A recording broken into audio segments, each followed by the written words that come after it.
जय जगन्नाथ बंधु माने आज आपण मानक पई नहीं आसी रेसिपी सारू पत्र पकोड़ा आसतु ना देखिबा। प्रथमे सारू पत्रटी को लुण पानी रे भलसे धोई नवा। धोई नेला परे सारू पत्र रे थिबा सिरा उडा को हमें काढी नवा।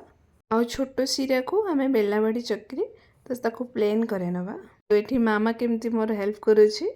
ମୁଁ ଏଠି କିଛି ଅଦା ରସୁଣ କଞ୍ଚା ଲଙ୍କା ମଧ୍ୟ ନେଇଛି। ପେଷ୍ଟ କରିନେଲା ପରେ ବେସନରେ ତ ସେଟାକୁ ସେ ପେଷ୍ଟଟାକୁ ପକାଇବାକୁ ପଡ଼ିବେ ନାହିଁ। ବେସନରେ ହଳଦୀ ଲୁଣ ଜିରା ଗୁଣ୍ଡ ଲଙ୍କା ଗୁଣ୍ଡ ଧନିଆ ଗୁଣ୍ଡ ଆଉ କଳା ଖସା ମଧ୍ୟ ମୁଁ ଏଠି ନେଇଛି।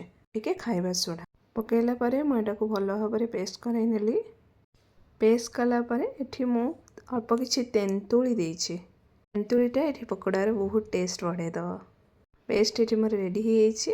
सारू पत्र पकईकि मैं तार पेस्ट लगाई देछि। देखंतु बड़रू सान जहाँ भी सारू पत्र अच्छी मो पेस्ट को लगे देछि।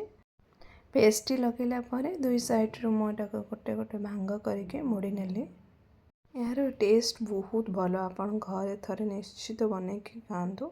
मानकर बाड़ी पटे जो सारू गछ थाए प्राय तो प्राय सारू पत्र खाती तो जदि चाहूँगी आपण भी ये पकोड़ा बनातु।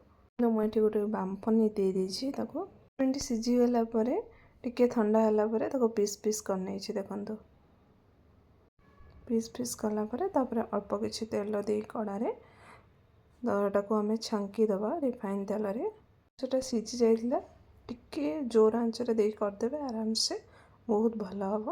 रेडी हो सारी देखो रेडी होगा मात्रे मामा आसी बसी से खाऊे टेस्ट। यदि मो वीडियो भल लगी गोटे लाइक सब्सक्राइब और शेयर करंतु। धन्यवाद बंधु माने।